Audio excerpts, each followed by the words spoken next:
one of the themes today I wanted to hit was door knocking.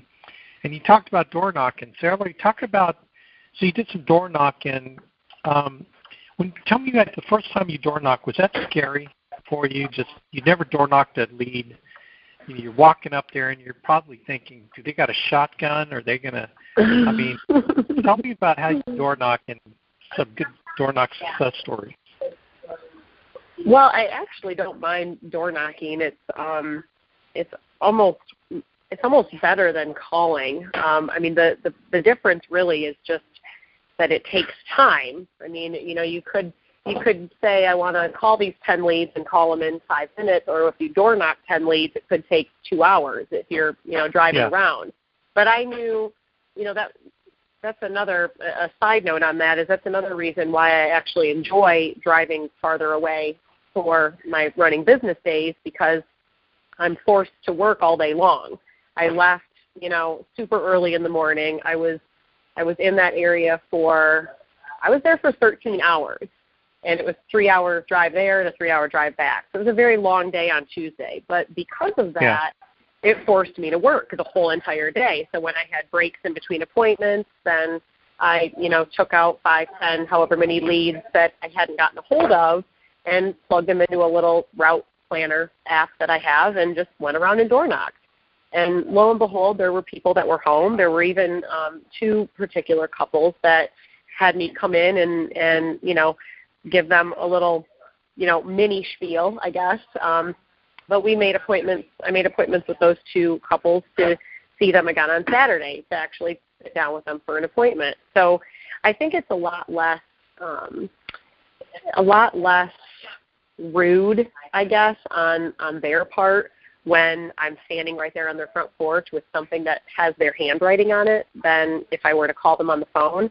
So I think that's like the biggest thing that I've noticed is it just kind of takes away that objection from them of saying like, oh, that's not me, or you have the wrong person, or we already took care of that click, because you're standing right there. And, I'm not scary looking or intimidating or anything, so it's kind of hard for them to slam a door in my face. And I think that helps too. I mean, if you just be friendly, and I'm friendly with people. I shake their hand, and, I smile a lot, and I'm just, it makes it comfortable, I guess. So I probably door knocked at least 10, maybe 15. I don't even remember exactly. Probably between 10 or 15 houses on Tuesday, and I'll do it again on Saturday. But the thing I did notice, too, to add is I put sticky notes on everybody's door that were not home, that did not answer. And I got 5 callbacks that night, Tuesday night, just from the sticky note saying, hi, this is so-and-so. You left a sticky on my door. Not sure what this is regarding, but, call me back. I'll be around tomorrow, or whatever. So those sticky notes really do work, too. And I just figure as long as I'm there, if I've got the leads and I haven't gotten a hold of them on the phone, why not? Why not just go to their house and door knock? Then I can, it just helps me get a better idea of where they live, or, I don't know. Yeah. It's always worth it, I guess. I mean, a lead, I don't want to ever. Yeah, go ahead. Describe what a sticky note is for the brand new people listening to this call. Well, there's just a little pack of, it's like $2. You can get them anywhere, probably at your hotspot meeting, and it's just a little notepad, like Post-its, and it just says, like, this is some, delivery information, and it gives you an opportunity to write in for who, like their name, what time you were there, the date you were there, if it was, your first attempt, second attempt, almost like you're the FedEx man. And then it gives a little spot at the bottom for you to put your contact name and number.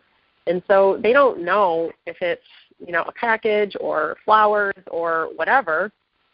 I just stick it right on their front door, and then they call me back because they're curious. They realize they missed the delivery. And then, if they call back and you talk to them, well, it's true. You really do have a package to deliver to them. It's the information that they requested. And every time somebody says, well, why can't you just put that in the mail? I always just say, well, we already did. You filled it out. So now I have to come over. We already did send it to you in the mail. So, I love it. And then they're like, oh, and so then I just come back over. And I have gone right back over the same day. If I've left a sticky before and they call me back that day while I'm still there in the area, I just go back over right then. Hi, I'm the one that left the sticky. I mean, I'm not scary. So that's awesome. So talk about the Route Planner app. Talk about the Route Planner app that you have. Oh, my gosh, it's so easy. It's just a free app I have on my phone. It's literally just called Route Planner, and it allows you to type in, as many addresses as you want in whatever city and whatever order, and then it tells me the best route to go so I'm not driving all over, this town that I'm not familiar with. And so it makes it so much easier for me because I can be more efficient with my time and, not be wasting a bunch of gas and get lost and whatever else. So it's just really easy. Yeah, I love that Route Planner. There's the same Route Planner on MapQuest. If you go to MapQuest Route Planner, you do exactly the same thing. You type in all the addresses on your leads, and then it allows you to order them in the proper order of the most efficient route to go to each one of them. Yep, I love it. It's so much easier. Yep, absolutely. Well, that is awesome, Ellie. So people are wondering, well, what do you say? So what do you say when you go to the door and they answer it? I just stand there and hold the lead out, and I just say, hi, I'm Ellery. Did you fill this out? And I just kind of show it to them. Yeah. And they stare at it, and they go, yeah, looks like I did. And then they say, yeah, what is this? And then I just kind of go into almost like what I would do on the phone, I guess. I say, well, I'm so glad this is you. I've been trying to get a hold of you on the phone, or, I called you earlier this week and got your answering machine or whatever. And then I just, I guess, go into the normal spiel. I'm the one that's supposed to be getting back to you with this information. Do you have a minute? And if they don't, then I say, well, great, that's fine. I'm really busy anyway. I make it always sound like I'm really busy. Yeah. And then just say, that's fine. I'll be back over on Saturday, so I'll swing by then. I always make it sound like it's going to be quick, like it's no big deal, not this big, I need you to be home for an hour. But just real quick, like I'm busy. I know you're busy. I'll swing by real quick, drop it off, no biggie. And then I think that makes them feel comfortable too. I mean, I know if I was the customer and somebody came to my door, first of all, if I saw that they had something of mine in their hand, if my information, my signature was in their hand, I'd automatically believe them and trust them. And if they made it sound like they just needed to stop by real quick, I would be so much happier with that because I'm busy. Everybody's busy. Nobody wants to sit down for an hour. They don't know that I'm really going to be there for an hour when I come back, but they don't care then. Right. So, right. Anyway. That is awesome. That is awesome. I love that. And if you're on my desktop, you can see the delivery notice, what it looks like. It has addressee, delivery date, time, ID. Sometimes ID number, people will put, if it's a mortgage lead, they'll say MTG, and they'll put some number on there, 000347. It's any number. But they know it's a mortgage protection lead, or if it's final expense, they put FXL, whatever. Or they put some ID number, and the person says, they say who they are, and then they'll say, well, can you give me the ID number, please? And gives them a chance to kind of figure out who it is or whatever. So they could even put the person's phone number on there. A lot of different things you can do, but that's a delivery notice, and it's cheap. And you can get them at your local hotspot meeting, or you can order them at shop@naa.com. Again, that's shop@naa.com, and you can get that delivery notice. And talk about multiplying your contact ratio using that. So great job, Ellery. Thank you. And so I want to talk to Charlotte because Charlotte and Sienna. So I'm going to unmute you both because I heard that you guys were door knocking. Let's see if I got Charlotte. Hello. Oh. Yeah. Hey. Can you hear me? Sarah. Yeah. Hey, Sarah. How you doing? Sierra. Let's see. Charlotte is not able to be on the. I don't know if she's still on the phone, but she's driving to Atlanta right now, so I am talking for her because we did everything together. Okay. Awesome. So Cord was just. I mean, we got that. I got that text from Cord about the door knocking that you guys were doing. So tell us the whole story about what you guys did and where you went, how long it took you, and tell us what happened. So ours actually, I was listening, it sounds like it went similar to Ellery. We actually listened to the same thing from Dane. And then we're talking to Blake Everett, too, and he brought up the door knocking with the leads. And I'd been trying to push Charlotte towards door knocking, but I was thinking more just door knocking in neighborhoods we were near, and we thought about doing the leads and holding it in front of them. So we drove out to Greenville. When we tried calling some of them before we went out there, we really didn't, I don't think we had one set appointment. We went to them first at 9:30 in the morning, and we left them actually with some cards because they have a son moving to Raleigh who right now in Greenville has worked 3 jobs, like bus driver and stuff. So hopefully we're getting a reference from them. But after that, I used a routing planner. It's like Route for Me, and just put down all the leads, and we just went one by one and door knocked. And the one lady we went to was a paraplegic, and she'd been told she couldn't get anything. So she was really happy to hear that she could get something, even if it was like NGL final expense. And we actually have to go back and talk with her, but she's got 2 sons and daughters that are in around the area that she wanted to meet with all of us. We went to this one lady and knocked. Her name was Donna. And we knocked on her door, and she said she wanted to talk to her brother and to come back. And so then we went and continued on our door knocking. A couple people weren't there. We left some notices. And then we ended up actually circling back around to Donna. And that reminded me of what you were saying, where we had a 3-hour meeting with her. And we get in there, and we meet 3 dogs. They're rescue dogs. Her Chihuahua is 21 years old. The world record is 23. So that was an hour conversation. Yes. It was amazing. It was so much fun with this lady.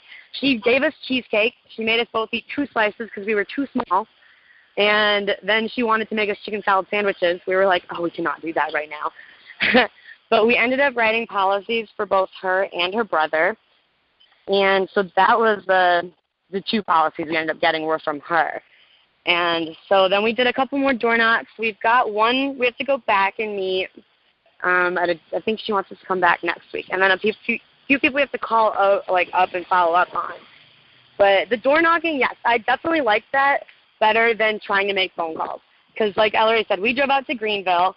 We were out there all day, and even while, because only one of us would knock on the door, and while she was like door knocking when Charlotte met with Donna the first time, I was in the car making dials. So we were both doing stuff at the same time all day long. And we met with Cord out there and had some lunch and all that stuff. Overall, it was great. I definitely want to go do that again. I like the door knocking. And having that lead in front of you really helps. And they at least give you the time to talk to them about it.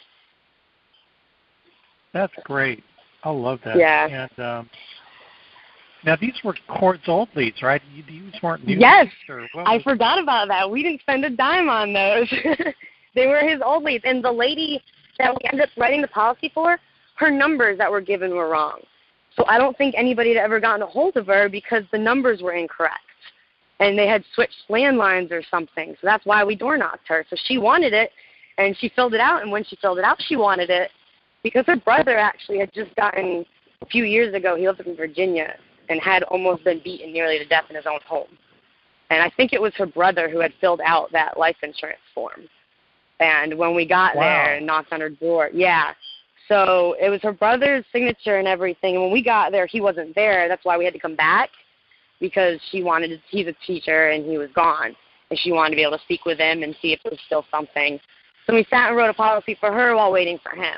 And we were there from we got there at 3:30 and we left at 6:30, 7 o'clock. She sent us off with a goodie bag of insures. We had some stickers and she gave me a little jacket for my little dog. It was so fun. Oh my God. Yeah, I love that. Yeah. I love that story. That's incredible.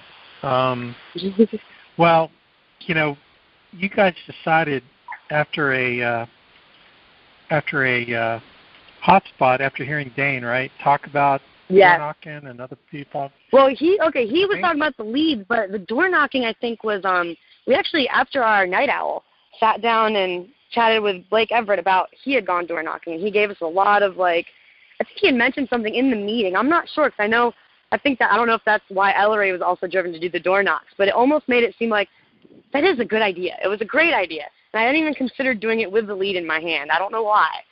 But, yeah, it was a lot. And after even the night owl, when everybody left, Charlotte and I sat there for 20, 30 more minutes with Blake just talking about it and bouncing ideas back and forth with him about what to do and how to speak with him and everything. And it really built our confidence up a lot to be able to go and do it. But, yeah, listening to Dane was great.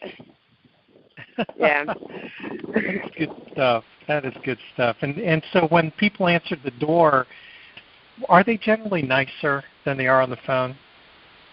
Yes.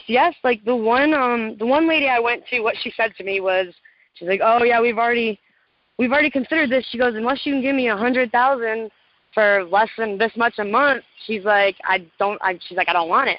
And I was just like, well, I asked her face to face, and you look more concerning when you're there and in their face. You can express concern, and they can see your concern. Well, I understand you want it for this much a month, but now what's going to happen if you do die? Do you have a backup plan? If I can't help you, do you have a backup plan in motion? And it's like she was able to see the concern and just be like, we do, and I appreciate you asking, and I really appreciate you taking time to come by to make sure we're okay. And it's like, even though we didn't get a sale from her or anything, I could still leave my card, and she is already knowing that I'm concerned enough, not only just to try to get her to write a policy because she needs it, just I was asking her, you have something, though. I don't want to walk away if you have nothing. I'd rather give you $25,000 than nothing. So, you can say it and actually mean it more. It sounds like false words over the phone. And a lot of the times when it's just can you come back later? So I bet you if we had called the person we door knocked and who let us in, had we gotten a hold of her, she'd have been like, "Oh, my brother's not going to be here today. Let's just try to get up next week." So she made it happen that we were able to come back later instead of let's make another phone call next week. So it just gets the ball rolling a little bit quicker. Yeah, I love your enthusiasm. You and Charlie Jack was excited. Probably made a lot more money even in the hours you spent than at Papa John's, I imagine. Oh yeah. And just even when we were sitting at that lady's house, not before we'd even wrote anything, I looked at Charlotte and I was like, even if we don't write anything, I was like, this day has just been worth it because we got to sit down and talk to people you wouldn't normally talk to, get to learn things. It's like another benefit. You're not just trying to make some money, but you're learning so much. And if it's not about the people, what are you doing it for?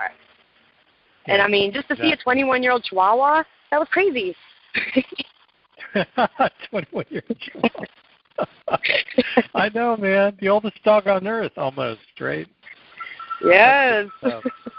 Well, great job, gang. And I heard that Patty Marr did some door knocking, so I'm going to get her on. Thanks, Sierra and Charlotte. You guys rock.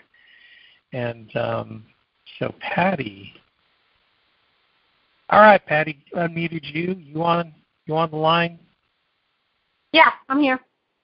All right, good stuff. So court says that you wrote a policy on a door knock. So talk about your door knocking experience. Yeah, I was working Rocky Mount, Tarboro area, and I had some leads that I couldn't get on the phone that had disconnected. And so I thought, well, and again, like Sierra said, I'd talked to Blake Everett, and he keeps talking about door knocking. And so I thought, well, I'm going to try that. And I went to a lady's house. She wasn't at home, but her neighbor was on the porch, and I walked over and asked him if this was Miss Mary's house, and she had requested information for insurance, and he said, "You sell insurance?" And I said, "Yes, sir." And he said, "Well, I need some." And so he gave me his daughter's number so I can call her to make an appointment for him. So that worked out pretty well. And then I went to another lady's house, and she was at home, and I had her lead with me, and I said, she answered the door, and I said, I've got this lead in, but I couldn't get you on the phone. And she looked at it, and she said, "Girl, I hadn't had that number in a long time." And she said, "Come on in." So we just sat down. I went through the ATM and wrote her policy right there that afternoon.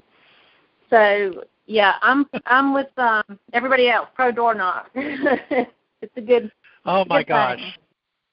thing. If you haven't door knocked, you have given another agent who's willing to door knock all that premium.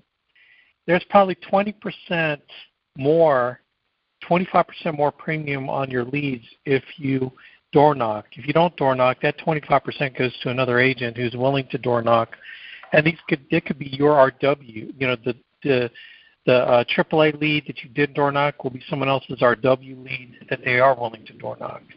And, you know, people that run A leads all the time typically don't want to take the time to door knock. So that's why when you can't get someone on the phone, whatever lead it is, chances are, or if the number's been disconnected, chances are that other person did not either. That other person, all the other agents before you didn't have the opportunity to, or didn't door knock them and didn't go over there. So to me, the older leads that you can't get a hold of or the number has been disconnected, man, those are like A leads in my mind if you're willing to go out there and meet with them.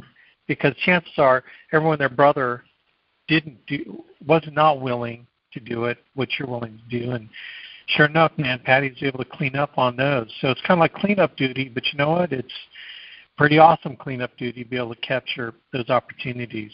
So great job, Patty. Proud of you, man. That is awesome. So good job. Keep doing it. And, man, they're a lot friendlier when you look them in the eye.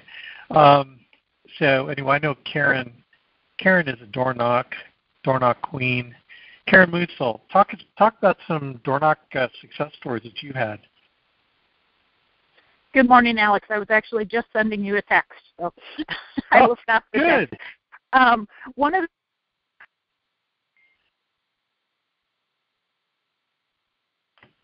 Hello, Karen. Did we lose you? Oh, I hope we didn't lose her. Maybe you lost me. Oh, bummer. Hold on, Karen. Alex? Okay, I can hear you now. Go ahead. Okay, yeah. One thing I learned is I hate my phone, but no, I didn't just learn that. One thing I learned at our local hotspot from one of the other agents here is he color codes his A leads when he receives them, and so I've started doing that. So, like this week's leads have a yellow slash on them, and then my calendar has a yellow slash this week. Last week was blue, the week before was orange, the week before was pink. So as I'm just going through doing my dials, if I get to an A lead that is 3 weeks or more old, I know I need to go door knock that A lead before it's going to roll to somebody else as an A1. Wow, that's a great method. You know, because you can kind of, if you haven't gotten a hold of an A in 3 or 4 weeks, chances are they're one of those people who are not going to answer. If you've tried them various times a day, various times of the week, and, yeah, holding it in front of them works great. I just delivered a policy yesterday that was a door knock I had done a couple weeks ago where this couple just flat out said, we don't answer the phone if we don't know who it is. But, yeah, come on in. And when I go to door knock, I'm just carrying my portfolio folder, not my whole laptop bag and everything. But I'll say, I've got a few minutes right now, or I could stop back later this afternoon or, you know, whatever my schedule is. But I don't ever come to the door ready to walk in the door. I just have the folder and their lead in my hand. And so I'm like, yeah, I have my bag in the car. If you have a few minutes right now, I could grab it quick. And with that one, I remember walking back to my car thinking, that lady was on oxygen, but boy, it smelled like smoke when she opened the door. Oh, geez. I wrote, this guy, 81 years old, he smoked a cigar during our appointment. His wife has been on oxygen for more than 6 years. Oh, my gosh. I'm just like sitting there like, I need to keep my poker face. I need to keep my poker face. But I kept remembering this other client I met with whose neighbor's house had exploded because she was on oxygen and he smoked. Just like, oh my please don't let this house explode while I'm here. And how can I get through to this guy that I don't want his house to ever explode? You know what I say? Excuse me, let me put my bomb armor on in the car, and I'll come back. Outside, you know? Yeah. When I delivered the policy yesterday, like I say, he's 81 years old, And, we're in Minnesota. We haven't had a lot of sun yet this year. But this guy is so tan already, and he's telling me he'd been up north. So that's why we had to wait till now to do the delivery. And I said, were you fishing? He said, no. He said, we were putting a new roof on.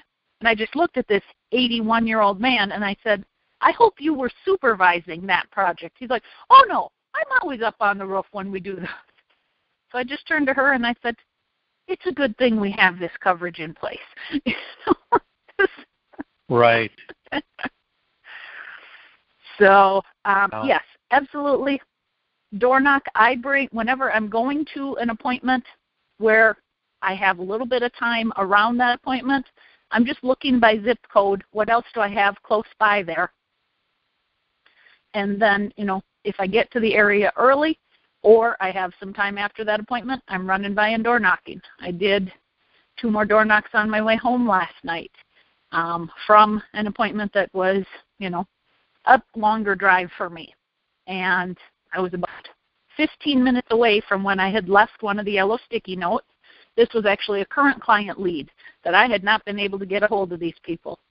And so I did the door knock note, got a call. I'm about 15 minutes away, almost to the other house I'm door knocking. I went to that house. As soon as I parked my car, I called back the other number, recognized it right away from the door knock note, and explained who I was, what it was. We set up an appointment. She was home. He is the one who actually was on the lead. He was not home, would not be for several hours yet. Otherwise, I was willing to drive back up there if he was going to be home in, 15 minutes. So be efficient with them, but absolutely do not be afraid to door knock anyone. The only thing I've ever been afraid on is pulling up to a house with dogs running around outside. I'll sit in my car till somebody will come out to me, and I will show them I have this lead, and this is why I'm here. But that's the only time I don't get out and leave a note is if there's many large dogs running around. Yeah, I understand. I understand. Wow, well that's awesome, Karen. I love door knock stories because it's just so it really taps into just the opportunistic nature of performers, So great job. I want to bring Bill Buck on the line. Thanks, Karen. That rocks. Mr. Bill Buck, let me unmute you. You can tell us these stories. Bill Buck, tell us about your door knock success stories, man. Did you just get my text, Alex? Yes, I just did. So, where it says "I've got wine," that should say "I've got one." Yes, I was thinking. Well, hey, man, wine's good too. Yeah. Anyway, I wrote up a. This is kind of funny. I wrote up a CFG last night, mortgage protection for about $150,000. Young couple. It was an A lead that I probably got back in January, and I kept calling, and just these folks would never pick up, and so I was over that way the other day, close enough where I just found the place. It was way out in the country in Etna Green, Indiana. Believe it or not, I'd never heard of it before, but it's an Amish community. Okay. So I pulled up and knocked on the door, and actually the guy came from the barn. He was out shoeing horses, and I said, Merle, this is my name is Bill Buck. I've got this lead. I was just following up on this. I don't say lead. I'm following up on this information request that you sent in. And he looked at it. He says, oh yeah. He says, I wondered what happened to that. He said I was about ready to call the bank, and I said, well, I'm between appointments right now, but I'm going to be back so and so. So we set up an appointment. But the funny thing was, they're Amish now, and the reason they didn't answer the phone is because the phone's not in the house. The phone is out in a little outbuilding like 50 feet from the house. So they never hear the phone ring. Wow. So, had I not knocked on that door, that would have been a lead that would have gone, rolled over, and somebody else would have got it. But thank God I did get out there and knock on the door. He didn't have a driver's license because he doesn't drive. It's horse and buggy, believe it or not. And just very nice people. Had 4 little kids, a set of twins, and a 5 and a 4-year-old. But just wow. Very nice people. A very very enjoyable call to end the day yesterday. That rocks, dude. I love it. And they didn't give you a bottle of wine? No. I don't think there's any wine in the house. Yes. Well, that is good stuff, dude. I mean, how much did you write? What was your premium on that? The premium on it was like $58. It was a 20-year term. Jeez, that's good stuff. Yeah. $720. That's like $300 in your pocket for going and serving. I love that, man. I totally love that. So, well, gang, you've heard it here. You have plenty of opportunity with the leads that are in your possession right now as we speak. If you're willing to go out there and make some time available to put them on a route planner. And if you've been on my desktop while Sierra was talking, I went ahead and did a route planner of some of the leads that I have, and it shows how you lay in all the addresses, and then you click on round trip. If I like to do it from home, and then I choose round trip because it puts me in a circle to come back home. And then it says to reorder. You click on the option to reorder the addresses to make it, a round trip efficient route. And so that's what I did. And then actually Ellery was the first one to alert me to the fact that there is an application for your smartphone, Route Planner app, that you can put on your smartphone, which I didn't even know that. So, so again, you heard it here, man. So I hope this conference call was valuable to you. I think you guys that were on it made some people out there who are willing to implement it a lot of money and a lot of efficient ways to do it. The sticky note delivery, we talked about that. The delivery notice while you're door knocking. We talked about route planner to put your route in a circle. Just those techniques alone will put money in your pocket. You might as well chalk up another 25% of production that you're missing out if you don't do it. So, or you can add it. That's more money in your pocket. So, thanks everybody who contributed. Appreciate you guys. And let's rock the house. This is the month of May. So let's do it. Let's make this month be an awesome month. And